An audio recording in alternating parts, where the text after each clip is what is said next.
vivez à Kinshasa, capitale de la République démocratique du Congo. Vous êtes dans les Katanga, dans les Grands Kivu, mais également à l'extérieur de la République démocratique du Congo, Léo Njoleo. C'est l'ère des informations, l'éducation, les sociales, mais aussi les sports au menu de cette édition d'information présentée par Sandrine Shinakawa, que je voulais suivre.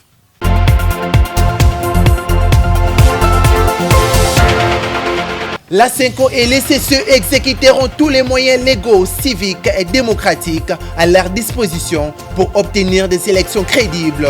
Ces princes de l'Église affirment que la CENCO et les CCE détiennent des enregistrements qui étayent leur position par rapport à Denis Kadima. La MOCA, c'est samedi un meeting populaire à la place Sainte-Thérèse de Ndjili.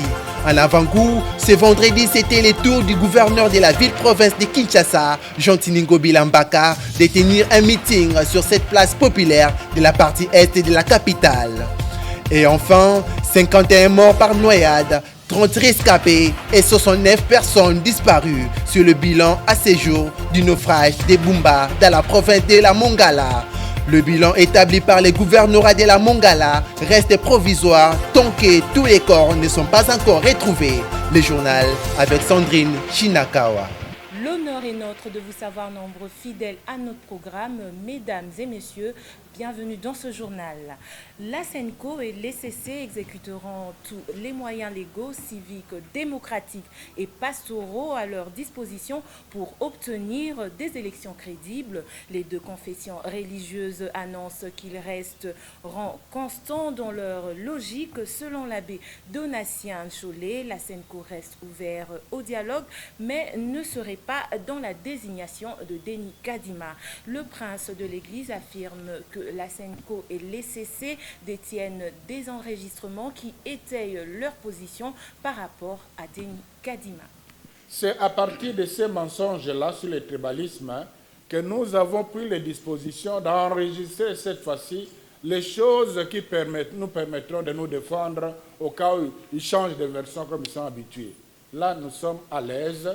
Et vous avez lu dans le message, on a dit qu'on a voulu rencontrer le chef de l'État pour lui donner la primeur de ces preuves délicates. Ce sont des choses très sensibles en politique. Ça peut aller dans toutes les directions. Comme le président de la République a dit qu'il n'est pas disposé pour des raisons qu'il a évoquées, on s'attend à ce que le bureau de l'Assemblée nationale nous reçoive, on lui donnera ces preuves-là. Il y en a. On a pris soin d'enregistrer parce que la fois passée, on était victime de mensonges, notamment sur l'histoire du tribalisme. Et comme on a eu affaire aux mêmes personnes, on a eu le réflexe d'être plus prudent. C'est le seul mobile qui nous a poussé à prendre ces dispositions. Ce n'est pas qu'on est habitué à enregistrer les gens à la CENCO. Quand on connaît les siens, on les honore. Le fait que nous gardions jalousement les preuves que nous avons, c'est parce que nous avons un grand respect pour nos frères. Nous ne voulons pas les humilier. Nous voulons humilier personne. Mais si on nous contraint à cela jusqu'au bout, c'est alors que vous tous, vous nous donnerez raison. Parce que vous insistez, nous ne voulons pas. Nous voulons simplement qu'ils tirent des leçons, c'est-à-dire qu'ils sachent qu'on est dans une voie qui risque de salir les gens. Donc, et ceux-là même savent. Ils sont venus, pas une fois, plusieurs fois, quelque part. Et pour solliciter de solutions. Bon, écoutez, le temps va donner la réponse. Et moi, ce qui m'énerve dans tout ça, quand on peut croire que des hommes sérieux comme Monseigneur Marcel Otembi, le docteur André Bokondo, vous pensez que les deux peuvent être ensemble pour mentir, alors ce pays n'existera plus. La solution que nous avons proposée ici n'a rien à faire avec le dialogue. Mettre de côté ce qui nous divise, construire sur ce qui nous unit, et au niveau des confessions religieuses, et pour aller au dialogue, jamais les églises ne refuseront un dialogue en cas de nécessité. Et à propos du PV de désignation de Denis Kadima déposé par les 6 confessions religieuses, le représentant de l'ECC déclare nulle cette démarche. Pour le révérend Éric Senga, l'Assemblée nationale ne peut pas entériner ce PV sauf si elle a l'intention délibérée de violer la loi. Nous sommes en train de montrer ici que ce qui est qualifié de PV par nos confrères est frappé de nullité absolue du moment où, un, c'est un document fait en dehors du cadre légal de la plateforme. Des deux, par des personnes qui n'ont ni qualité ni compétence. Parce que s'il n'y a que les rapporteurs qui peuvent établir un PV. Des trois, c'est en violation des articles 10 et 12 de la loi. Savez-vous que ce n'est pas la charte, même quand on est en train d'évoquer la notion de la majorité. Là encore, je crois que le rapport l'a dit. À quel moment pourrions-nous parler de la majorité, le cas échéant? C'est lorsque nous examinons, par exemple, les organisations membres de la plateforme, selon la loi, parce que ce n'est pas la charte qui organise les élections. La loi dit ceci à son article 10, ne sont concernés à l'exercice de désigner les animateurs que seules les confessions religieuses remplissant les trois conditions. La personnalité juridique, un ancrage sociologique non contesté, c'est-à-dire la présence sur terrain au niveau national, et une expérience et une expertise en matière électorale. C'est mutatis mutandis le principe appliqué pour la société civile non confessionnelle. Quand le président Bosso s'adresse à la société civile non confessionnelle, pourquoi ne demande-t-il pas aussi à Akaj, à Zado, les autres de donner les candidats? Pourquoi il s'arrête à Educiel et Simocel? Parce que l'article dit que ce sont les sociétés civiles et confessions religieuses qui ont ces critères fixés par la loi. Maintenant, quand 6 confessions vont déposer les PV en tant que corps, la question des fonds qui se pose, quelle est la nature juridique du groupe des 6 confessions religieuses? Parce qu'il n'y a pas de personnalité juridique qui leur donne le droit d'agir en tant que tel. Du point de vue juridique, les groupes des 6 n'existent pas. Ils peuvent exister si chacune des confessions agissait individuellement. Donc ce qui remet totalement en cause cette notion vraiment générique qu'on est en train d'annoncer de la majorité. Le Parlement doit s'assurer de la régularité de la procédure et la validité des dossiers. Est-ce que la confession qui me présente les dossiers remplit-elle les conditions fixées par la loi en son article 10? A-t-elle obéi à l'article 12? C'est ça le travail du Parlement. Dans le même registre, désignation du président de la CENI, l'Église catholique n'en tire pas profit individuellement. Pour le numéro 1 de l'Église catholique au Congo, sa communauté ne veut tout simplement qu'apporter sa contribution pour une bonne organisation des élections transparentes. Monseigneur Fridolin Ambongo dénonce des agendas qui ne sont pas dans l'intérêt de la population. L'Église catholique, quand elle se mêle de ses affaires, ce n'est pas pour tirer profit de la désignation du président de la CENI. L'Église catholique veut tout simplement apporter sa contribution pour une bonne organisation des élections crédibles, transparentes, pour faire avancer notre pays. Mais nous constatons tout simplement qu'il y a de crocs à jambes, il y a des agendas qui ne sont pas nécessairement dans l'intérêt de la population qui bloque la désignation du président de la CENI. Mais notre position est connue, nous l'avons fait signifier à qui de droit et nous restons logiques avec nous-mêmes. Nous ne voulons pas trahir notre conscience et nous ne voulons pas trahir le peuple congolais. Nous pensons que si on veut aller de l'avant, mais le Congo a plus de 80 millions d'habitants. Si on n'arrive pas à trouver un autre candidat qui soit capable de gérer la CENI, alors c'est que le pays est mort. Possibilité pour l'État congolais de récupérer la gestion de toutes les écoles publiques gérées par les catholiques. Le professeur Tony Mwaba, ministre de l'EPST, n'est pas d'accord avec la coordination des écoles catholiques au sujet de la grève enclenchée depuis la rentrée scolaire 2021-2022. Il dénonce la haine de certains enseignants et pense prendre des sanctions sévères contre ceux qui tiennent à saboter la gratuité de l'enseignement. Pour le ministre de l'EPST, l'éducation, c'est le monopole de l'État. Malgré multiples menaces contre les enseignants grévistes, les ministres de l'EPST, Tony Mwaba, annoncent la reprise des pourparlers entre le gouvernement et le banc syndical à partir de ce mercredi 12 octobre. Pour le service de communication du ministre de l'EPST, la reprise des pourparlers n'empêche nullement la poursuite des désactivations des enseignants en grève.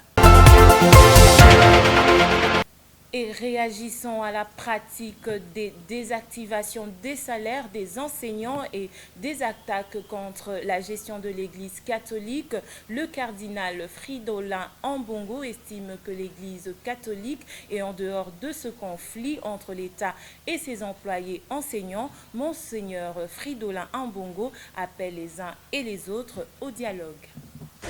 Les acteurs sociaux se sont concertés, ils ont évalué la situation et le syndicat des enseignants catholiques est arrivé à la conclusion que les conditions ne sont pas réunies pour une rentrée scolaire comme prévu. Ils ont décidé, et nous savons quand même que dans ces pays, le droit de grève est constitutionnel. Et dans ces conflits, je crois que quand on lit les journaux, les réseaux sociaux, on a l'impression que dans notre pays, il y a une tendance à mélanger les genres. Ce qui se passe actuellement n'a rien à voir avec l'Église catholique. C'est un conflit de travail entre un employeur qui est l'État et ses employés qui sont les enseignants. Donc, il ne s'agit pas d'un conflit entre le gouvernement, l'État congolais et l'Église catholique. Il y en a qui font de mauvaises lectures et comme malheureusement ça devient une habitude chez nous, quand on est devant un cas comme ça, on commence tout de suite à insulter l'Église catholique, à insulter le cardinal, à insulter les évêques. Moi je crois que nous descendons trop bas avec cette culture. Pour nous, Église catholique, nous sommes en dehors de ce conflit. C'est un conflit de travail entre un employeur, l'État, et ses employés qui sont des enseignants. Et la grève, à moins qu'on me dise le contraire, la grève est un droit constitutionnel dans notre pays. On ne peut pas intimider quelqu'un parce qu'il fait la grève, à moins que ce soit une grève anarchique. Mais s'il a respecté les conditions nécessaires pour une grève, c'est le droit des enseignants. Tout ce que je demande, et j'en appelle aux uns et aux autres, le gouvernement, le ministre de l'enseignement primaire et secondaire, et les enseignants, c'est plutôt privilégier le dialogue. C'est à travers le dialogue qu'il...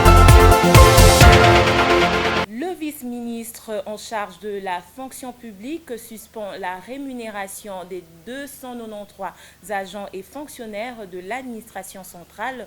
Dans un arrêté du 4 octobre dernier, Jean-Pierre Liaou prévoit pour ces agents un délai de recours de 3 mois qui prend cours à dater de la notification du secrétaire général. Cette vague concerne les agents portant des matricules zéro mais payés en salaire de base, les nouvelles unités payées en salaire de base et les retraités qui continuent à percevoir le salaire de base comme actif.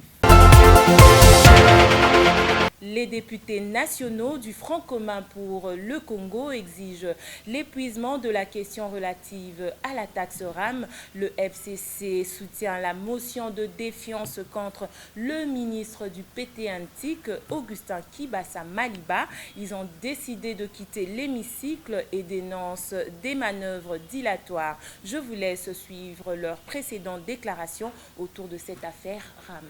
Au fond de la question des RAM, tenant compte de la condamnation unanime de la taxe RAM par les députés nationaux, aussi bien de la majorité que de l'opposition, lors du débat général sur la question orale avec débat adressé au ministre Augustin Kibasa Maliba à la plénière du 29 septembre 2021, considérant le désaveu général par la population de la perception de cette illégale taxe RAM, faisons solennellement la déclaration suivante. 1.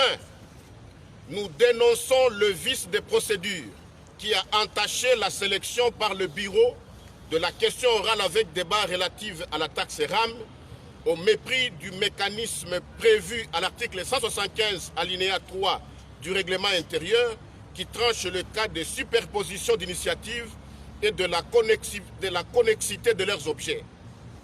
2.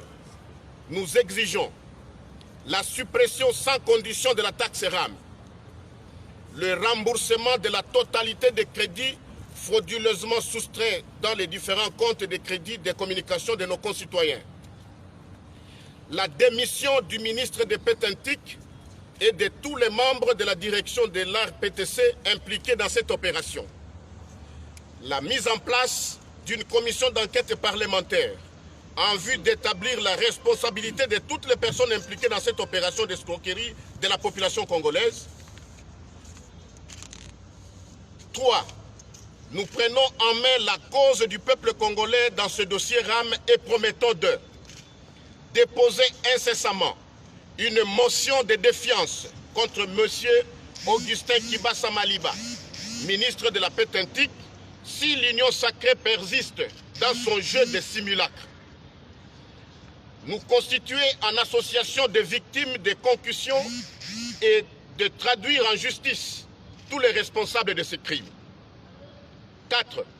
Nous réaffirmons, pour toutes les autres questions d'actualité, notre soutien à la position du Front commun pour le Congo, FCC en sigle, contenue dans sa déclaration politique du 14 septembre 2021. Que vive la démocratie, que vive la nation congolaise, que vive la République. Fête à Kinshasa, le lundi 4 octobre 2021, les députés nationaux du FCC. Lamouka ce samedi en meeting populaire à la place Sainte-Thérèse de Ndjili. En avant-goût ce vendredi, c'était le tour du gouverneur de la ville-province Jean-Tini Ngobi Lambaka de tenir un meeting sur cette place populaire de la partie est de la capitale. La grande foule remplie en bonne partie des chefs de rue a d'abord suivi la projection sur vidéo des réalisations faites par le patron de la ville. Des chansons à la gloire du gouverneur ont été entonnées et danses exhibées. Et le clou de ce meeting, c'était l'adresse du premier citoyen de la ville. Crise institutionnelle en province de l'Équateur. Le caucus de députés nationaux du coin se réjouit des mesures urgentes préconisées par le Conseil des ministres. Les élus nationaux originaires de la province de l'Équateur félicitent le chef de l'État pour l'intérêt qu'il manifeste pour cette province. Leur déclaration est lue ici par l'honorable Mukolonjoli Pagna. Communiqué du caucus des députés nationaux de la province de l'Équateur. À l'invitation de son coordonnateur, l'honorable Sam Bokolombe Batouli, et sous sa présidence, le caucus des députés nationaux de la province de l'Équateur s'est réuni ce mardi 5 octobre 2021 dans l'enceinte de la concession GB, dans la commune de Ngalema, avec un seul point à l'ordre du jour, à savoir la situation de crise institutionnelle traverse la province de l'Équateur. Des échanges empreints de cordialité et de respect mutuel entre collègues députés nationaux sur la perception de chacun sur la crise qui sévit dans notre province.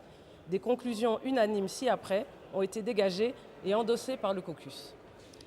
Premièrement, le caucus de la province de l'Équateur a pris acte et se réjouit des mesures urgentes préconisées par le Conseil des ministres du vendredi 1er octobre 2021 afin de mettre fin à la situation critique qui prévaut dans la province de l'Équateur, et on a félicité le président de la République, Félix Antoine Tshisekedi Tshilombo, ainsi que le Premier ministre, chef du gouvernement.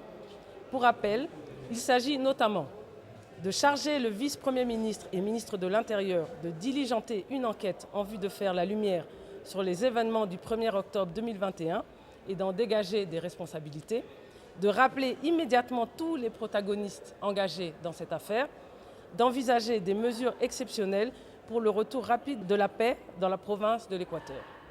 Deuxièmement, le caucus promet de tout faire pour la mise en œuvre sans faille des conclusions de cette mission gouvernementale ainsi que des décisions qui en découleront. Troisièmement, le caucus a cependant déploré la récurrence des crises institutionnelles dans la province de l'Équateur qu'il impute à l'irresponsabilité et l'incurie qui caractérisent les différentes autorités qui se succèdent à la tête de la province depuis des décennies. Cet état de choses condamne davantage la province de l'Équateur à l'inertie pendant que d'autres provinces progressent.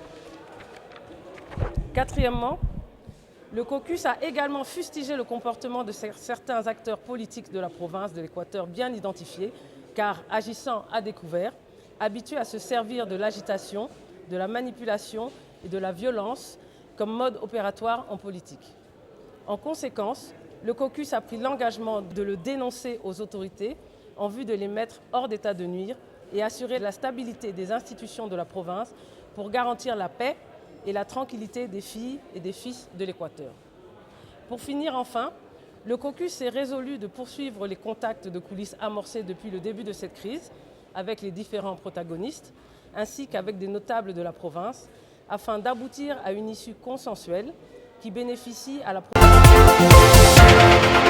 51 morts par noyade, 30 rescapés et 69 personnes disparues. C'est le bilan à ce jour du naufrage de Bumba dans la province de la Mongala. L'information est du ministre provincial de Transport. À en croire ses propos, il y avait au moins 150 personnes dans cette embarcation. Le bilan établi reste provisoire tant que tous les corps ne sont pas encore retrouvés.